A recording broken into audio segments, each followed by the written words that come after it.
with the defensive line, a lot is expected of this defensive line. A lot of people were brought in to give us a lot of depth at the line. We obviously have the two bookends with Bosa and Dee Ford, who seem to probably be on more of a pitch count. So I'm assuming we haven't seen too much of them. But I know you've been high on the defensive line, saying that these guys have really were kind of like the shining star in the first week. Now with pads on, what is the defensive line looking like? They're still looking really, really good. I mean, the defensive line is probably one of the deepest spots on the entire roster. And so even when some of the starters aren't in there, you don't see much of a drop off. It stays pretty steady. In Tuesday's practice, the offense came out and was pretty run heavy in the beginning of that practice, and the defensive line definitely stood up and was very strong. Did a very good job of stopping them in the run game, and they're putting a lot of pressure on the quarterback as well. That makes sense. The defense is usually going to win early on in these camps, especially when the pads first go on, even when they're just at the beginning when they just have the helmets on.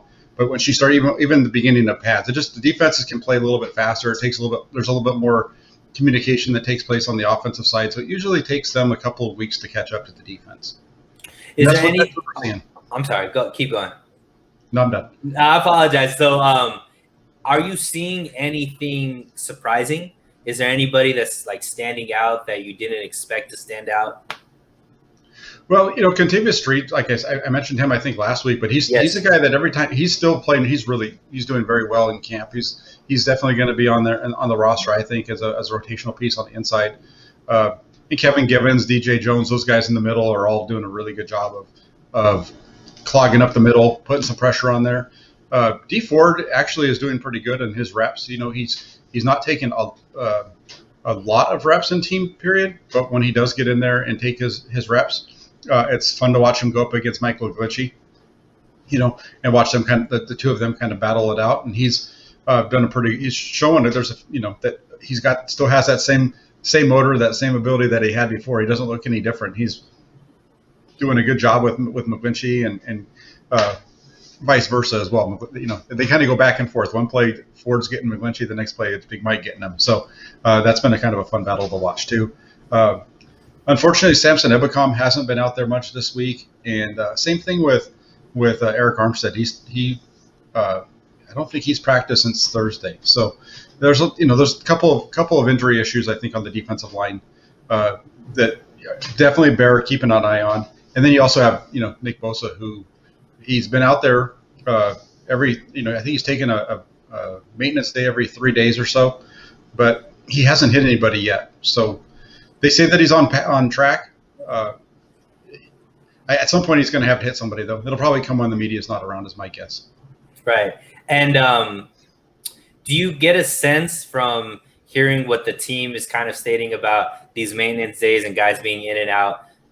Is there a sense that maybe the team is being a little more conservative this time around with training camp, seeing how the last few years really been decimated by injuries? Or is this kind of just normal stuff that you're seeing? Or do you really think that these guys are severely injured? I don't think there's too much as far as severe injuries. I think there might be, I think it was on Armstead they were talking about his groin, and they weren't really specific about that. So that would be something to maybe keep an eye on there. At Ebukam, with his injuries, there wasn't a whole lot of word there either. So both of those guys have now missed 3 days in a row, as far as I'm aware, and that's something to definitely keep an eye on with those two.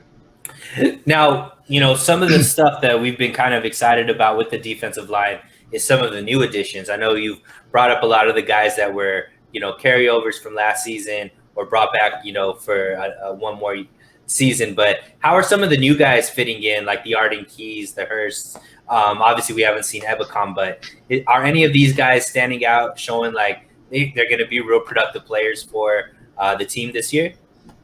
Keegan was getting quite a bit of reps on Friday when I was there, and he looked pretty good. He was getting his pressure as well. That's one of the things when you I know we're focused on defensive line, but when you start looking at like quarterback stats and things out of these training camps, and we're going to talk quarterbacks in a little bit, but there's times when these guys are going to have sacks where the quarterback's still getting the ball off because you can see them letting up. instead of just running through Jimmy Garoppolo, D-Force, laying off of him and things like that. And same thing with DJ Jones. So it's hard to really get too far, but Keys looked good. Versus looked okay, but as far as he looks more of a run guy. I haven't really seen him do a whole lot in terms of the pass rush. Same thing with Zach Kerr. So it seems like right now to this point, the majority of the pass rush that's being generated is coming from the guys that were on the roster last year, especially with Ebicom not in practice. And but Key is doing a good job. Now, you being a big all 22 guy, you being with the keen eye, breaking down tape and things like that. Are there any new wrinkles that you're seeing as far as this defensive line, or is there anything that you're either surprised about in either a positive or a negative way looking at this defensive line compared to last season?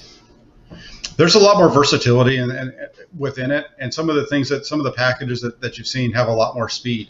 Let's just put it that way. I don't know about how far in depth I can get with without getting in trouble, but there's some situations where they definitely have a lot more speed on the field than what we might be used to. Okay. And I've kind of mentioned a few times as far as think about a situation where you can have Simpson Ebicom on one side and D Ford on the other. That kind of gives you an idea of some of what I think we're going to be seeing this year is that kind of a speed off of the edges from both sides. And with that new dynamic, Jack, how do you figure that will, I guess, show in the regular season or next season as a whole? What do you expect to see out of that speed? Why do you think that's being added? And is that more just to get pressure, or is that more to contain these, versatile, like mobile, dual threat quarterbacks? I think it kind of all goes hand in hand. You're going to be getting a little bit of both. The whole thing with these guys that can move and run around is if you're rushing the passer and you're staying in your pass rush lanes, you should all end up at the quarterback, even if he tries to spread out, right? Because if you're attacking, because usually there's landmarks on the guy. So if I'm the defensive end, for example, I've got his upfield shoulder. The defensive tackle has the other shoulder, kind of thing, so that you're crossing or what have you. As long as you maintain your pass rush lane and don't try to become a hero and kind of go off the script, you should be able to contain them. And that's something that they've done an okay job of. Trey Lance has broken pressure contained a couple of times. That he's doing that against the twos, but even the second string on the defensive line for the 49ers is pretty darn good. So it's not like he's doing it against a bunch of guys who aren't going to be on the field on Sunday for the 49ers. So I think they're doing better. And Ebicom, when he's there, is going to be a help to it. And I think Ford will help out as well. Obviously, this is way too early to really make a educated choice on this, but I'm going to ask anyways, Jack. Do you see, compared to last year, are you seeing an upgraded defensive line? Oh, yeah. Yeah. No, that's one of, yes. This defensive line looks amazing. Like I said at the beginning, that is the deepest group. And it's not just the fact that the starters are really good. Those starters go out and you don't notice a difference when these other guys come in. So when Kevin Givens is in there replacing the starters, you don't even recognize the fact that he's in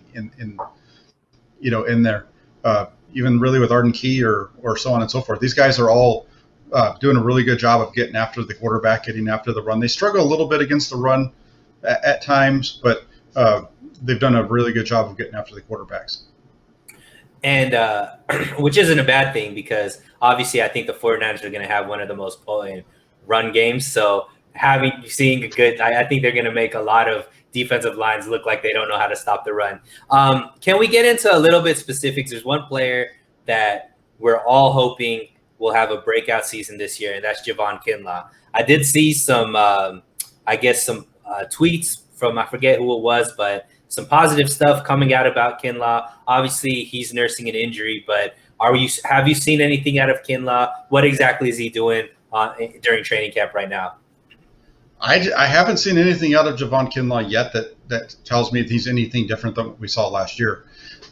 Unfortunately, to this point, he hasn't gone he didn't do any of the one-on-one drills the day that I was watching them. One day that they did those while I was there. So unfortunately, there was nothing to report there. But in the team period, he doesn't look like he's really any different than he was as a rookie.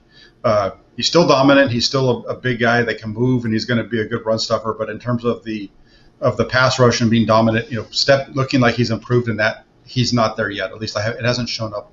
It hasn't shown up yet. And as you mentioned, part of that is he's been nursing an injury, so he's not getting a lot of reps. So it's very similar to Nick Bosa in a way, in that he's out there taking a lot of individual reps. Every once in a while, he gets in there with the team, but he's not doing any of the extra stuff at this point.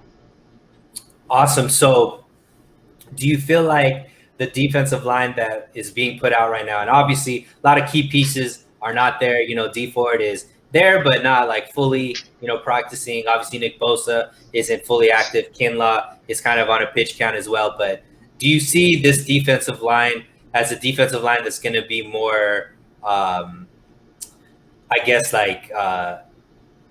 stopping the run? Can this defensive line get back to that 2019 level where they're pressuring the quarterback, getting sacks, things of that nature? Do you see that potential out of this group? Yeah, exactly. Yes, that's when I'm getting excited, and I'm saying I think this group is really good. That's kind of what I'm looking at and seeing. I think that we're seeing that kind of defense being built up, at least so far in camp, with the amount of pressure that they're putting on the quarterbacks and the way that they're getting after it. They look very similar to that unit. Are you seeing any kind of DeMeco Ryans, any kind of his touches being put on this defensive line, or is it pretty much a Kuceric type thing, business as usual? No, there's definitely some wrinkles that are out there. They're taking place, as far as the personnel groupings and the way that they're employing them, where they're lining them up. So it'll be interesting to see if any of that shows up in the preseason, like on Saturday against Kansas City. But you're definitely getting, like I said, you'll see, multiple defensive ends on the field at one time. That kind of stuff that should really be able to generate some pass rush and create some confusion with the offensive line as far as who's coming and who's not, and where everybody's going. Because from what I've seen, there's definitely been some creativity up front so far. That's good to see, right? That's something to be excited about. Obviously, they brought in all of these bodies for a reason. It's great to see that they're actually utilizing the talent, and we might see something unique out of the defensive line, which we all expect to be the strength of that defense, correct? Oh yeah, definitely. And Chris Kuceric, you mentioned his name a couple of times, and he gets the most out of these guys. He's fired up from the minute practice starts till the time they run off the field. I don't know if he ever is quiet. He's always he's always coaching up his guys and teaching them up on things and getting in their face and making them better. So he's definitely a football coach that's fun to watch.